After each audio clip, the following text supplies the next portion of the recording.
الحمد لله نحمده ونستعينه ونستغفره ونعوذ بالله من شرور أنفسنا ومن سيئات أعمالنا من يهده الله فلا مضل له ومن يضلله فلا هادي له ونشهد أن سيدنا وحبيبنا وسندنا ومولانا محمد أرسله بالحق بشيرا ونذيرا وداعيا إلى الله بإذنه سراجا وقمرا منيرا أعوذ بالله من الشيطان الرجيم إن الله وملائكته يصلون على النبي يا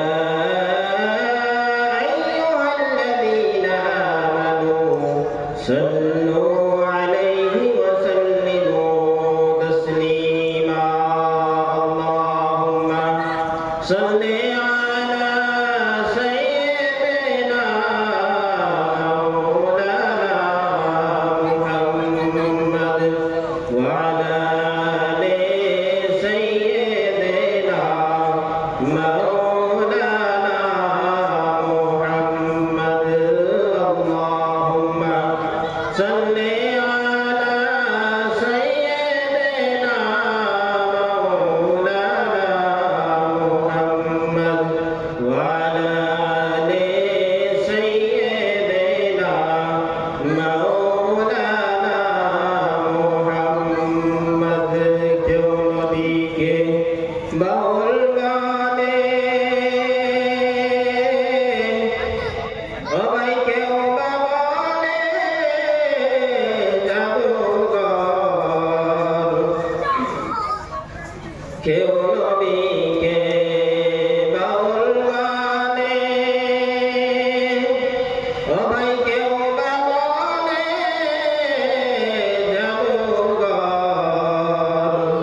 আমার আল্লাহ মানে ওগো হাবিব তুমি আমার পয়গম্বর আল্লাহুম্মা সাল্লি আলা সাইয়্যিদিনা মাওলানা মুহাম্মদ ওয়া আলা আলি সাইয়্যিদিনা মাওলানা মুহাম্মদ যাই হোক আজকে আয়োজিত এই জলসায় রহমানিয়া এখানে যে আয়োজন করেছেন আমি সবাইকে ধন্যবাদ জ্ঞাপন করছি। তার সাথে সাথে এই জলসাহের মহামান্য সভাপতি সাহেব উপস্থিত মঞ্চ উপবিষ্ট আমাদের হুজুর সাহেব বিভিন্ন দূর দরাজ থেকে আসা ময় মুরব্বী সম্মুখে বসে থাকা আমার বাবার বয়সের মুরব্বীরা অতি কলিজার টুকরা মাদ্রাসার তালিম আমাকে দুই চারটি কথা বলার জন্য সভাপতি আদেশ করেছেন, তাই আপনাদের সম্মুখে আমি দুই চারটি কথা বলব। আলহামদুলিল্লাহ আলহামদুলিল্লাহ রাব্বিল আলামিন। আল্লাহ তাআলার লাখ লাখ শুকরিয়া যে মহান মাহবুব আমাদেরকে এই মতো বৈঠকে বসার তৌফিক দিয়েছেন। এই যুবকেরা আমি শুনছি যে এটা আজকে যে এই জলসাটা হইতেছে এটা যুবকের অবদান। এই যুবকেরা যদি ইচ্ছা করত এখানে জলসা না করে সাংস্কৃতিক সন্ধ্যা ডিস্কো ধামাকা করতে পারত। ভাই মুহতারাম দোস্ত বুজুর্গ, আল্লাহ সুবহানাহু ওয়া তাআলা এই যুবকদেরকে কবুল করো। যে যুবকের অন্তরের মধ্যে দিনের মহব্বত নিশ্চয় আছে, যদি তাদের অন্তরের মধ্যে দিনের মহব্বত না থাকতো তাহলে বোধহয় আজকে এই স্টেজ হইতো না, এই পিন্ডালের সামিয়ানা হইতো না। ভাই মুহতারাম দোস্ত বুজুর্গ, আল্লাহ সুবহানাহু ওয়া তাআলা এই যুবকদের মেহনত, এই যুবকদের কষ্ট মুজাহাদা আল্লাহ সুবহানাহু ওয়া তাআলা যাতে কবুল করে, আর এইটার বরকতে এইটা উসিলা করে আল্লাহ সুবহানাহু ওয়া তাআলা আমাদেরকে যাতে নাজাতের ফয়সালা করিয়ে দেয়। ভাই মুহতারাম দোস্ত বুজুর্গ, এখানে দিনের আলোচনা হইতেছে, এখানে মানুষ নেই, এখানে মানুষ নেই। যেখানে আল্লাহ সুবহানাহু ওয়া তাআলা মাগফিরাতের ওয়াদা করেছেন যে সেই বৈঠক, এটা সেই বৈঠকে আমরা বসছি যে বৈঠকে বসা শোনা সবকিছু সওয়াবে পরিণত হবে। সুবহানাল্লাহ। ভাই মুহতারাম দোস্ত বুজুর্গ, সেই বৈঠক মাগফিরাতের বৈঠক, আজকে এই মাগফিরাতের বৈঠকে মানুষ নেই। যদি এখানে গানের মঞ্চ করা হইতো তাহলে বোধহয় এখানে জায়গা হইতো না। ভাই মুহতারাম দোস্ত বুজুর্গ, আফসোস আজকে আমরা কোথায়, আমরা মুসলমান মিলা নিজেকে পরিচয় নেই যে আমি মুসলমান, আমার দাদা মুসলমান ছিল, আমার বাবা মুসলমান ছিল, আমিও মুসলমান। ভাই মুহতারাম দোস্ত বুজুর্গ, তাই কবি বলছে हम मुसलमान है मगर मैं मुसलमानी नहीं, दिल में है ईमान तो फिर हम दिन पर चलते नहीं। আমি মুসলমান, আমার দাদা মুসলমান ছিল, আমার আব্বা মুসলমান ছিল, সেই মতো আমি মুসলমান। ভাই মুহতারাম দোস্ত বুজুর্গ, মুসলমানের করণীয় কি সেই বস্তু আমরা ভুলে গিয়েছি।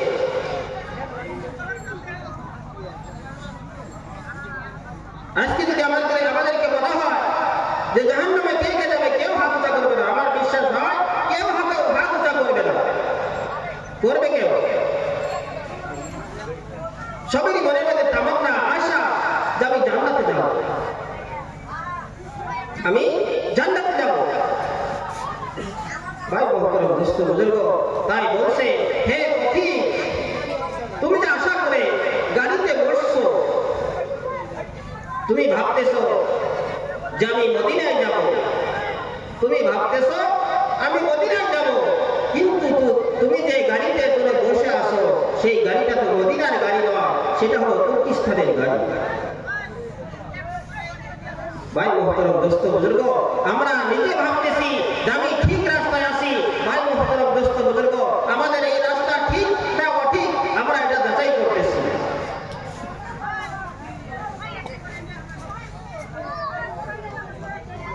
সময় কোন সমকে চলে যাবে ভাই মুহতারাম দোস্ত বুজুর্গ, কেউ জানি না কোন সম কার বান আসবে, কার গুলি কোন সম লেগে যাবে। ভাই মুহতারাম দোস্ত বুজুর্গ, ছোটবেলায় যখন গুটি উড়াইছি, গুটি উপরে চলে গেছে, অনেক উপরে চলে গেছে, আর গুটি এরকম করে হালান্ডা করছে, আর গুটিতে এটা বুঝিয়ে দিছে যে আমি আর জমিনে যাব না, আমি আর নিচের দিকে যাব না। ভাই মুহতারাম দোস্ত বুজুর্গ, যখন মালিকের হাতে রশি ধরা আছে, মালিক রশি ধরে বসে আছে, ভাই মুহতারাম দোস্ত বুজুর্গ, গুটি যতই হাঁটবা করুক, যতই ভাবো যে আমি আর নিচের দিকে যাব না, মালিকে যখন রশি ধরে টান মারবে ঠিক গুটি নিচে চলে আসবে। আসবে কিনা? ভাই মুহতারাম দোস্ত বুজুর্গ, তাই কবি বলছে ডালেতে বসিয়া আরে ডাকছো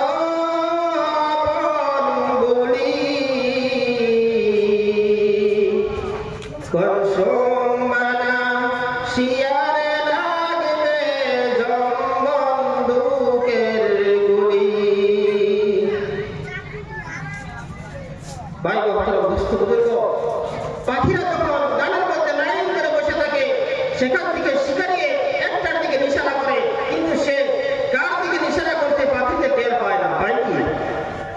পাখিতে টের পায় না। ভাই মহতরম দোস্ত বুজুর্গ, আমাদেরকে হুঁশিয়ার হতে হবে।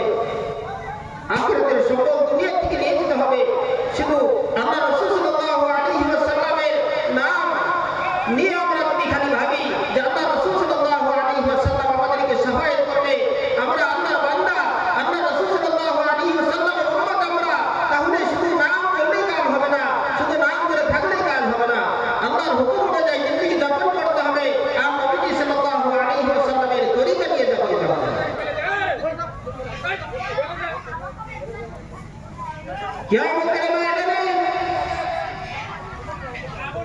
কিয়ামতের ময়দান যখন শুরু হবে, সমস্ত মানুষ পিঁপড়ার মতো লাইন ধরে ধরে ওই কিয়ামতের মাঠের দিকে চলবে। সবাই নাফসি নাফসি করতে থাকবে। অনেক মানুষ আল্লাহ রাসূল সাল্লাল্লাহু আলাইহি ওয়াসাল্লামের কাছে গিয়ে বলবে, হে আল্লাহর হাবিব, আপনি তো নবী ছিলেন, আপনার উম্মত আমরা ছিলাম, দুনিয়ার মধ্যে তো আপনাকে আমরা শুনছি শাফায়াতের দায়িত্ব আপনাকে দেওয়া হবে, তাহলে চলুন আমাদেরকে শাফায়াত করে জান্নাতের ফয়সালা করিয়ে দেন। আল্লাহ রাসূল সাল্লাল্লাহু আলাইহি ওয়াসাল্লাম বলবে, হ্যাঁ চলো, তোমাদেরকে আমি শাফায়াত করব। আল্লাহ রাসূল সাল্লাল্লাহু আলাইহি ওয়াসাল্লাম যখন তাদের দিকে ঘুরে তাকাবেন, ঘুরে তাকানোর সাথে সাথে আল্লাহ রাসূল সাল্লাল্লাহু আলাইহি ওয়াসাল্লাম চেহারা মুবারক ঘুরে নেবেন আর বলবেন, সওকান সওকান লিমান গায়রা মিন বাদি, সরে যাও তোমরা আমার উম্মত নয়। যদি তোমরা আমার উম্মত হতে দুনিয়ার জমিনের মধ্যে যারা আমার মহব্বত করেছে, আমার সুন্নতের ইত্তেবা করেছে, আল্লাহ সুবহানাহু ওয়া তাআলার হুকুম মেনেছে, যারা হুকুম মানার পরে যারা ফজরের নামাজের ওযু করেছে, যোহরের নামাজের ওযু করেছে, ইশার নামাজের ওযু করেছে, ঠান্ডার মধ্যে কষ্ট করে ওযু করেছে, ওযুর পানির দ্বারা যে অঙ্গগুলো ধৌত করেছে, আর সেই অঙ্গগুলো নূরের বাতির দ্বারা ঝকমক করত, ওই দেখে দেখে আমি তাদেরকে টেনে টেনে জান্নাতে নিয়ে যেতাম। সুবহানাল্লাহ। আল্লাহ রাসূল সাল্লাল্লাহু আলাইহি ওয়াসাল্লাম তাদেরকে ঘুরে আনবেন। ভাই মুহতারাম দোস্ত বুজুর্গ, আমরা দাবি করতেছি আল্লাহ রাসূল সাল্লাল্লাহু আলাইহি ওয়াসাল্লামের উম্মত। যদি ওই কিয়ামতের দিন আমাদের ব্যাপারে ওই রকম অবস্থা করে দেয়, তাহলে আমাদের অবস্থাটা কি হবে? ভাই মুহতারাম দোস্ত বুজুর্গ, আমাদেরকে যদি করা হয়, ভাই তুমি দাঁড়িয়ে রাখো, টুপি পরো, পাঞ্জাবি পরো, তাহলে আমাদেরকে শরম লাগে। ভাই মুহতারাম দোস্ত বুজুর্গ, এইটা যদি নবীর সুন্নাত আদায় করতে আমাদের শরম লাগে, ওই কালকে আমাদের দিন এই অবস্থা নিয়ে কিরকম করে বলবো, আল্লাহ রাসূল সাল্লাল্লাহু আলাইহি ওয়াসাল্লামকে আমাদেরকে শাফায়াত করো। ভাই মুহতারাম দোস্ত বুজুর্গ, এই জন্য আজকে মুসলমানের এই অবস্থা, আজকে মুসলমানের নাম শুনতে কেউ ইচ্ছা করে না। মুসলমান ঘৃণার পাত্র হয়ে গেছে। যে দেখে মুসলমানকে ঘৃণার চোখে দেখে, কেন জানে?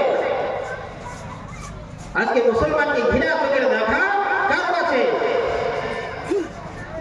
আজকে শুধু আমরা মুসলমান হয়ে বসে আছি, কিন্তু আমাদের মুসলমানিত্বটা নাই। আমি আগেই বলছি, हम मुसलमान है मगर मैं मुसलमानी नहीं, दिल में है ईमान तो फिर हम दिल पर चलते नहीं। भाई मुहतरम दोस्त बुजुर्ग, আমি মুসলমান, আমার দাদা মুসলমান ছিল, আব্বা মুসলমান ছিল, সেই মুসলমান। ভাই মুহতরম দোস্ত বুজুর্গ, আমরা সবাই ফুটবল সবাই চিনি, ফুটবল সবাই চিনি। যখন ফুটবলকে মাঠে নামানো হয়, ফুটবল যখন মাঠে নামানো হয়, রেফারি যখন হুঁশিয়ার মারে, হুঁশিয়ার দেওয়ার সাথে সাথে বল যখন জমিনে রাখা হয়, ভাই মুহতরম দোস্ত বুজুর্গ, যার দিকে যায় সেই লাঠি মেরে দেয় না? সবাই লাঠি মারে, কারণ কি? ওই ফুটবলের দোষ কি? যার দিকে যায় সেই লাঠি মারে, কেউ ওকে আদর করে। ভাই মুহতরম দোস্ত বুজুর্গ, কারণ অবশ্যই আছে। ভাই মুহতরম দোস্ত বুজুর্গ, সেই ফুটবল সবাই জানে, ছোট্ট বাচ্চা একটাও জানে ওই ফুটবলের ভিতরে হাওয়া আছে না নাই? জানে এখানে রাত্রি মারলে দুঃখ পাওয়া যাবে, ব্যথা পাওয়া যাবে না, অল্প সামান্য ব্যথা পাওয়া যাবে, এই ব্যথায় কোনো ক্ষতি হবে না। ভাই মুহতরম দোস্ত বুজুর্গ, এইটা বলে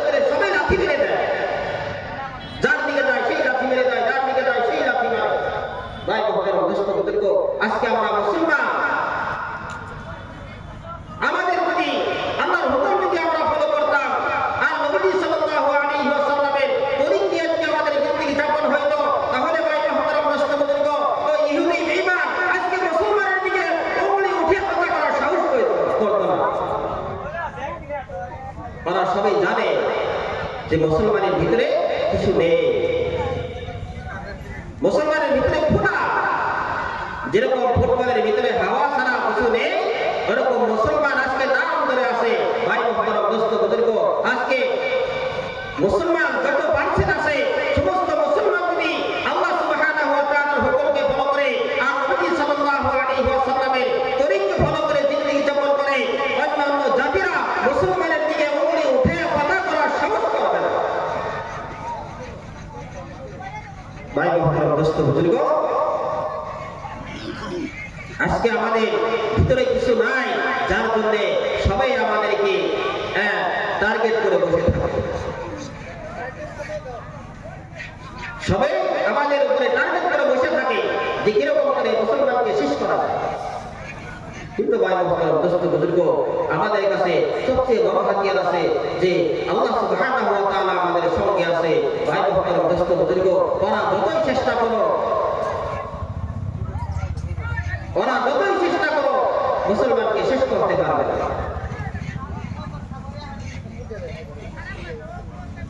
তো আল্লাহ তাআলা এই দুনিয়ার মাধ্যমে আমাদেরকে আল্লাহ যে হিসাবে আদেশ করেছে, নবী সাল্লাল্লাহু আলাইহি ওয়াসাল্লাম যে হিসাবে আমাদেরকে কাজ করার হুকুম করেছে, সেই মোতাবেক যদি আমাদের জিন্দেগি যাপন করি তাহলে আমাদের দুনিয়াও শান্তি হবে, আখিরাতেও শান্তি হবে। আমাদের যদি কুরআন ও হাদিস যদি আমরা ফলো করে চলি তাহলে আমাদের দুনিয়াও শান্তি হবে, আখিরাতেও শান্তি হবে। আমরা ভাবি যে আমরা যদি নামাজ পড়ি আমাদের কাজের ক্ষতি হবে, সংসারের ক্ষতি হবে, আমার বাড়ি কে চালাবে, আমার পরিবার কে চালাবে যদি আমি আল্লাহ ভাই মুহতারাম দোস্ত বুজুর্গ, একজন মানুষ যদি 5 ওয়াক্ত নামাজ কায়েম করে তার সংসারের কোনো ক্ষতি হবে না। আল্লাহ সুবহানাহু ওয়া তাআলা বলছে যে যারা আমার দিকে 1 পা অগ্রসর হবে আমি তার দিকে 2 পা অগ্রসর হয়ে যাব, আমার দিকে যদি হাঁটিয়ে কেউ আসে আমি তার দিকে দৌড়িয়ে যাব।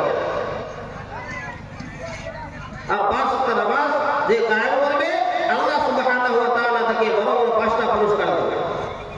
কয়টা পুরস্কার? 5টা পুরস্কার দেওয়া হবে। আমরা যে দুনিয়ার মধ্যে এত পরেশান হয়ে আছি, আমরা যেটা বলছে যে 1 নম্বর পুরস্কার তাকে দুনিয়ার মধ্যে দেওয়া হবে। সুবহানাল্লাহ। 1 নম্বর পুরস্কার নামাজের জন্য দুনিয়ার মধ্যে দেওয়া হবে, যে পুরস্কারের জন্য আমরা সবাই পাগল, বাচ্চা থেকে বুড়ো পর্যন্ত সবাই পাগল, রিজিকের পাগল সবাই পাগল, তাই না? আজকে টাকা পয়সা, ধন সম্পদ, কাপড় কানি ইত্যাদি, বাড়ি গাড়ি নারী সব কিছু রিজিকের মধ্যে পরিণত।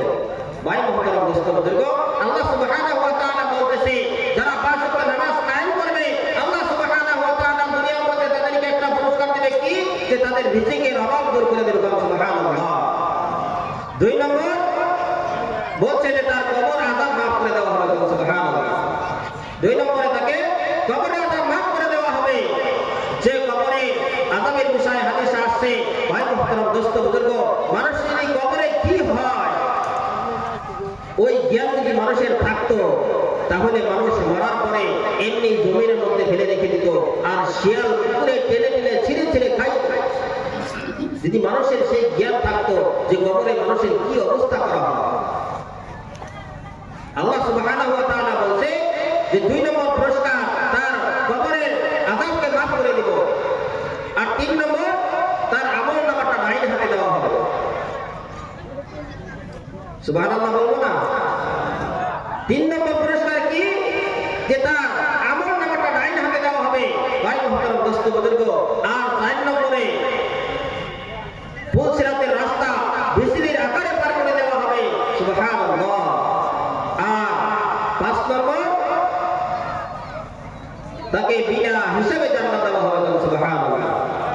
ভাই মুহতারাম দোস্ত বুজুর্গ, আমরা আল্লাহর হুকুম আর নবী সাল্লাল্লাহু আলাইহি ওয়াসাল্লামের তরিকা নিয়ে জিন্দেগি যাপন করব ইনশাআল্লাহ।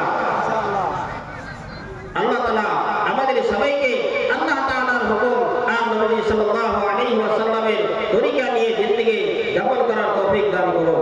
আমরা সবাই মিলে আমিন। সময় নেই, আমার হুজুর সাহেব এসে গেছে, এখন তিনার মুখ থেকে মূল্যবান ভাষণ শুনবো আমরা। তার আগে আমি এক পয়েন্ট একটা গজলকে আপনাদের সম্মুখে বিদায় দিব। সমাধান চাও যদি জীবনে মরণে, ফিরে যাও খুঁজে নাও চোখ রাখো কোরআনে। সমাধান চাও যদি জীবনে মরণে, ফিরে যাও খুঁজে নাও চোখ রাখো কোরআনে। তবেই পাবে সুখ শান্তির ঠিকানা, তবেই পাবে সুখ শান্তির ঠিকানা, যদি মেনে নাও তুমি মনে প্রাণে। সমাধান সমাধান চাও যদি জীবনে মরণে, ফিরে যাও খুঁজে নাও চোখ রাখো কোরআনে। ফিরে যাও খুঁজে নাও চোখ রাখো কোরআনে। এ তো চির অম্লান চির মুক্তির ডাক, এ যে মহাবাণী খোদার কালামে পাক। সুবহানাল্লাহ বলি, সুবহানাল্লাহ। এ তো চির অম্লান চির মুক্তির ডাক, এ যে মহাবাণী খোদার কালামে পাক। এই দুনিয়ার সেই দুনিয়ায়, এই দুনিয়ার সেই দুনিয়ায়, মুক্তি পাবে তুমি দোজাহানে। সমাধান সমাধান চাও যদি জীবনে মরণে, ফিরে যাও খুঁজে নাও চোখ রাখো কোরআনে। ফিরে যাও খুঁজে নাও চোখ রাখো কোরআনে। সমাধান যদি চাও তাহলে আমাদেরকে কোরআনের মধ্যে ফলো করতে হবে। আল্লাহ তাআলা আমাদের সবাইকে কোরআন ও হাদিস নিয়ে চলার তৌফিক দান করো। আল্লাহ তাআলা আমাদের সবাইকে আল্লাহ তাআলার হুকুম আর নবী সাল্লাল্লাহু আলাইহি ওয়াসাল্লামের তরিক নিয়ে